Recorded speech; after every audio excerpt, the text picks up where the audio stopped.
Hello everyone! Welcome back sa aking YouTube channel. For today's video, I'd just like to show you how I cook different kinds of Filipino recipe. It's really quick and easy and my English husband really likes it. So first, magluluto po ako ng chicken menudo. As you can see, I put butter in the pan. I put ginger, garlic, and onions. Pagkatapos ng mag-golden brown na siya at lumabas na yung aroma, ay in-add ko na yung chicken sa pan. As you can see, hiniwa ko siya ng maliliit at dinagdagan ko siya ng black pepper, salt, at isang chicken cubes. And then, hinalo ko silang mabuti. At nilagyan ko rin siya ng 2 tablespoon ng tomato paste. I use tomato paste kasi wala akong tomato sauce. So, yun na lang ginamit ko. Tapos, sinagdagan ko siya ng konting soy sauce. At saka nilagyan ko siya ng kaunting water. Tinakpan ko siya hanggang sa kumulo. At nang kumulo na siya, guys, ay nilagay ko na po yung frozen mixed vegetables which is made of carrot, green peas, green beans, and some sweet corn. Hinalo ko silang mabuti until it's melted. At nilagay ko yung fresh cut white onions. The reason being kasi gustong-gusto ng aking asawa ang onions na hindi overcooked at yung medyo crispy pa ay favorite niya talaga yan. So, I cover it again, guys, until kumulo at hanggang sa maluto. At ayan na nga po, luto na siya. And it's ready to serve. So, it's really quick and easy recipe. At first time nitong makatikim ng aking asawa. At so far, nagustuhan naman niya. Ayaw niya kasi ng medyo matamis na mga pagkain, guys. Kaya, medyo dinamihan ko na ng salt. Kasi, ang tomato sauce kasi pag dinamihan mo minsan ay medyo matamis. At ayan na nga po guys, iserve ko muna yung aking asawa. And for us, of course, as a Filipino, hindi talaga mawawala yung rice. Because may kasama yan, no rice, no power. And sometimes it's hard, even kung nagda-diet ka, ay sometimes is mag-crave ka talaga ng rice. At lagi na talaga yung pinapartner sa ulam. So ayan, inuna ko munang iserve yung aking asawa at yung unang plato ay sa kanya. And of course, the last one is for me. Ayan, kain po tayo, kakain kami sa sahig, ganyan lang po kasimple ang aming buhay sa England. On this video naman guys, is magluluto po tayo ng chop suey. Chop suey is another famous Filipino cuisine na gustong-gusto din ng mga Filipino. So you can see, naglagay ako ng butter sa pan, naglagay din ako ng ginger, garlic at onions. Ayan. And then, pagkatapos ito, pag medyo lumabos na yung aroma, ay inad ko na yung maliliit na pirasong manok. So, hinalo ko silang mabuti sa pot. Ayan. And then, pagkatapos nito, nilagyan ko siya ng konting oyster sauce, as you can see. And then, lalagyan ko rin siya ng konting soy sauce. And then, pagkatapos nito is, lagyan ko siya ng asin,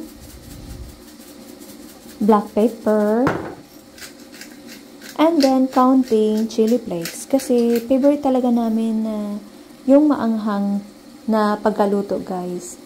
At saka nilagyan ko rin siya ng cayenne pepper. Kasi maanghang siya. At the same time, maganda din daw siya sa katawan. At nilagyan ko ng konting seasoning. Pagkatapos, ay nilagyan ko siya ng konting tubig. And then, nilagyan ko siya ng around 1 tablespoon of cornstarch. Ayan. Haluan ko siyang mabuti para hindi siya dumikit sa pan. Pagkatapos, takpan po siya ulit. And hayaang kumulo at maluto. So while waiting ay nagprepare din ako ng mga iba pang ingredients. Which is, ang gamit ko na egg is chicken egg. Kasi tira po yan ng aking breakfast. So hindi ko siya naubos kainin. So yan po yung ihahalo ko sa ating chop suey. So, as you can see, nilagay ko na po yung ibang vegetables sa ating chop suey, which is a main stout, broccoli, mushroom, young cob corn, carrots, and hinalo ko silang mabuti at tinakpan ko hanggang sa kumulo. At nang kumulo na, ay isunod ko naman yung cabbage. Yan, kumulo na siya guys, kasi ayaw namin yung overcooked vegetables. So, ayan. Haluin ko muna siyang mabuti, and isunod na tong cabbage. Tapos, haluin ulit. Together with all the ingredients. So, ayan. So, after po nito is, isunod ko na din po yung ating hard-boiled egg. Which is made of chicken eggs. Kasi wala po akong quail eggs, guys. So far, okay naman siya. Masarap naman. Ayan na nga po. So, hayaan ko lang siyang kumulo for about 2 to 3 minutes kasi gustong-gusto namin yung hindi masyadong overcooked na cabbage.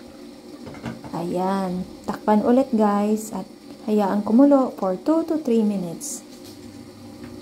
At nang kumulo na siya, he's ready to serve na. Ayan. During this time is gagaling ng aking asawa sa gym at nag-protein shake na siya. So, tinanong ko siya kung gusto niya bang kumain ng cabbage.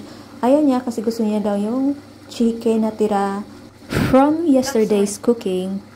But I insist na kailangan niya ng vegetables. So, ayun na nga po, nauna na akong kumain at since mabango yung luto ko, ay na-attract din siyang kumain. Ayan. So far, masarap siya guys at sobrang bango. At least is a complete health diet kasi marami siyang halong vegetables. Kaya gustong-gusto ko din talaga ang chop suey. Ayan, kain po tayo. If matanong ko po kayo, ano po ba ang favorite yun na Filipino foods or ulam? If you can, please comment down below at baka next time ay ilulutuin ko din. So, ayan na nga po, ice ready to eat na. So, after nito is ipiprepare ko na rin yung pagkain ng aking asawa kasi naamoy niya yung masarap ko na ulam at parang gustong din niyang kumain. So, ayan, pinipare ko na yung ulam niya which is yung leftover ng buong manok na niluto ko kahapon. And, of course, nilagyan ko din siya ng vegetables or chop suey on the other side para matikpan naman din niya yung chop suey ko. And, of course, para complete yung food diet niya. So, ganito talaga ako sa aking asawa and the way I prepare his food. At minsan siya talaga yung inuuna ko guys. Lalo na pag gutom na siya. So, ayan na nga po, kain na kami. Kain po tayo. On this video naman guys, is magluluto po tayo ng nilagang baka. Supposed to be, lulutuin sana to ng aking asawa sa islang slow cooker. Kaso, sabi ko naman, why not try nilagang baka? It's just old, it's like the same naman. Kasi yung beef stew na niluluto nila sa isang slow cooker ay yung mga ingredients at the way it tastes like is parang nilagang baka lang din naman. But the difference only is ang slow cooker ay niluluto siya for many hours. Well, ang nilagang baka ay pangmadalian lang siya or madilisan. So, as you can see guys, nag-start nga po ako magluto. On the pot, naglagay ako ng konting butter. Pagkatapos, nilagyan ko siya ng ginger, garlic, at nang lumabas na yung aroma, ay sinunod ko na po yung onions. Pagkatapos malagay ko yung onions, ay nilagay ko na po ng small, tiny slices of beef. As you can see, ayan. Medyo may kamahalan ang beef dito sa UK, pero ayos lang naman, at least it's healthy meat. Healthy talaga yung baka compare sa ibang meat.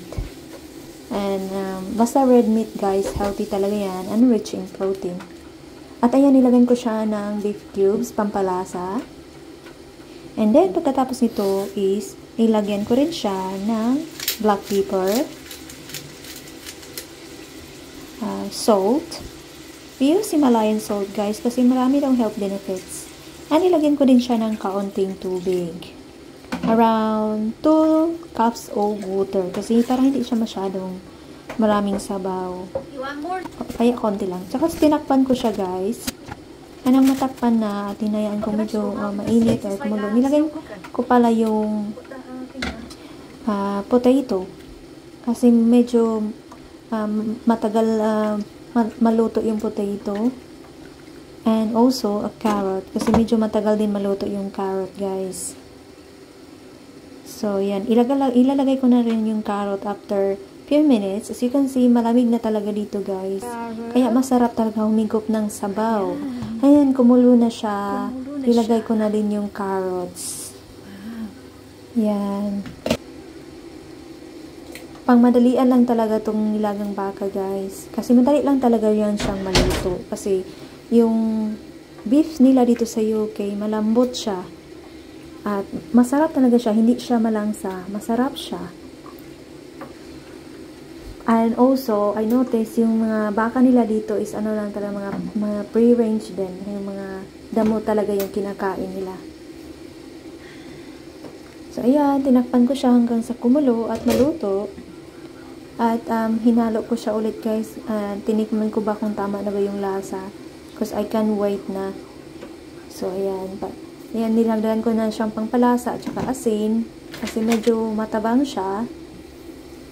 And then, after that, is nilagay ko na yung broccoli and cauliflower. And then, yung Chinese leaves. Mas medyo kamahalan Chinese leaves sila. But this time around, is may discounted sila. Kaya, binili ko yun. At yan yung hinalo ko dyan. So, ayan na nga po. Malapit na po siyang maluto. Hinintay ko na lang na kumulo siya.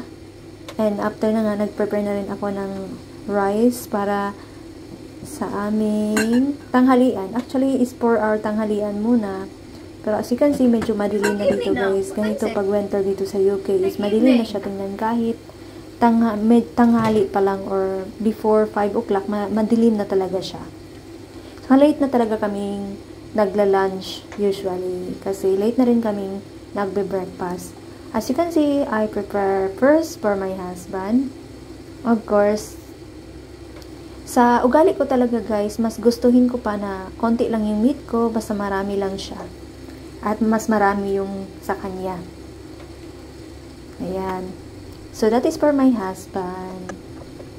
And of course, yung pang last is for me. So, as you can see, dinamihan ko talaga yung meat para sa kanya. Yan. Saka, isi-serve ko yan sa kanya with a spoon para kakain na lang siya. Ayan, serve ko yan siya sa kanya. Kasi he is busy this time. Ayan, marami siyang mga ginagawa sa kanyang computer. And ito naman po ay para sa akin, of course. Parang halos kumain ng kami ng almost the same amount of food kasi malakas talaga ako sa rice, guys. Kaya yung plato ko is kasing laki rin din ng plato niya. Kasi ayan yung maraming rice. Ako naman gusto ko yung maraming rice. So, kain po tayo, guys. Ayan. So, ipakita ko lang yung aking asawa. Ayan, kumakain. Diyan lang yun siya kumakain. With his Guinness. Mahabang nanonood ng football.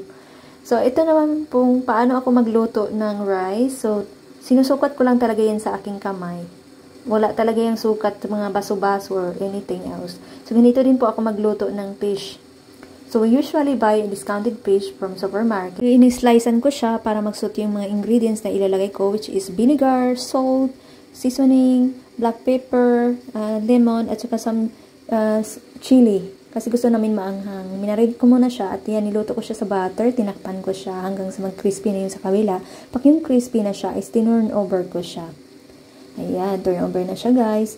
Kasi na-use non-stick pan. At ayun na nga, nag-prepare na rin ako ng sausawan which is made of tomato, cucumber, and onions. Taka naghiwa din ako ng fresh lemon para sa lemon juice na ihalo ko. Ayan, hinalo ko na siya with a little bit of vinegar and soy sauce. And luto na din ang fish and all ready to serve. Anyways, thank you so much for watching. Please follow for more and see you again next time.